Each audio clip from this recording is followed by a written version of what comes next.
પાડલિયાની અંદર જે ઘટના ઘટી હતી, જે આદિવાસી સમાજના લોકો અને ક્યાંક ને ક્યાંક પોલીસ વચ્ચે જે ટક્કર થઈ હતી, ક્યાંક ને ક્યાંક જે માથાકૂટ થઈ હતી, આમની અંદર ઘણા બધા પોલીસને પણ મિત્રો ઈજા થઈ હતી અને ક્યાંક ને ક્યાંક આદિવાસી સમાજના લોકોને પણ ઈજા થઈ હતી. પરંતુ ક્યાંક ને ક્યાંક હાલ ચૈતર વસાવા હોય, જિગ્નેશ મેવાણી હોય કે પછી અન્ય નેતાઓ છે, આપના નેતા હોય કે કોંગ્રેસના નેતા હોય, ક્યાંક ને ક્યાંક આદિવાસી સમાજના લોકોના સપોર્ટની અંદર આવ્યા છે મેદાનની અંદર. ક્યાંક ને ક્યાંક તમે બધા લોકોએ જોયું હતું કે ગઈકાલે ચૈતર વસાવા અને આજે જિગ્નેશભાઈ મેવાણીનું ભાષણ સામે આવ્યું છે. શું મળતી માહિતી મુજબ જાણકારી મળી રહી છે, તમને બધા લોકોને A to Z જાણકારી બતાવવા જઈ રહ્યો છું.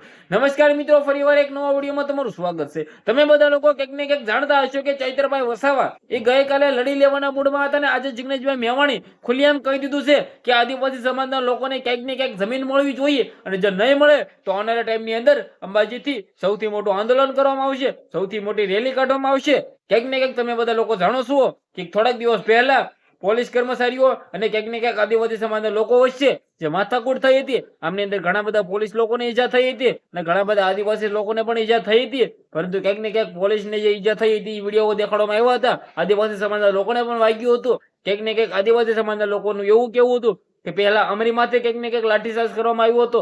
હવે ક્યાંક ને ક્યાંક મિત્રો વાત કીધું વન વિભાગની જમીનના કારણે ક્યાંક ને ક્યાંક આ માથાકૂટ ચાલી રહી છે. આમની અંદર ક્યાંક ને ક્યાંક આદિવાસી સમાજના લોકોને જમીન દસ્તાવેજ સાથે મળવી જોઈએ, આવું મિત્રો જિગ્નેશભાઈ મેવાણીનું કેવું છે. ક્યાંક ને ક્યાંક ચૈતર વસાવાનું કેવું છે. તો ક્યાંક ને ક્યાંક આવનારા ટાઈમની અંદર આપણે જોવાનું રહેશે. હાલ ચૈતરભાઈ વસાવા, જિગ્નેશ મેવાણી કે પછી ગોપાલ ઇટાલિયા પણ મેદાનમાં આવવું જોઈએ, કારણ કે આદિવાસી સમાજના લોકોને ન્યાય મળવો જોઈએ. જે આ મિત્રો વાત કીધું જિગ્નેશભાઈ મેવાણી આદિવાસી નથી છતાં ક્યાંક ને ક્યાંક સપોર્ટની અંદર છે, તો ગોપાલભાઈ ઇટાલિયા પણ આવી શકે છે. તો ક્યાંક ને ક્યાંક ગુજરાતની અંદર હાલ મિત્રો વાત કીધું આદિવાસી સમાજના લોકોને મદદની જરૂર છે. તો ક્યાંક ને ક્યાંક આપણે અત્યારે ઉભા નહીં રહ્યું તો ક્યારે ઉભા રહ્યું, આવું મિત્રો વાત કીધું જિગ્નેશભાઈ મેવાણીનું કેવું છે. પરંતુ અમારા તરફથી મિત્રો જે પણ જાણકારી મળતી હોય છે એ તમને પહોંચાડતા હોય છે. અમારો આની અંદર ખાલી હેતુ એ જ છે કે તમે જાણકારી મેળવી શકો. અમારે આનાથી એવું નથી કે કોઈ વિવાદ વધે કે પછી ક્યાંક ને ક્યાંક કોઈને મિત્રો વાત કીધું પ્રોબ્લેમ થાય. વિડીયોને શેર કરીને ફોલો કરીને સબસ્ક્રાઇબ કરવાનું ભૂલતા નહીં. ધન્યવાદ.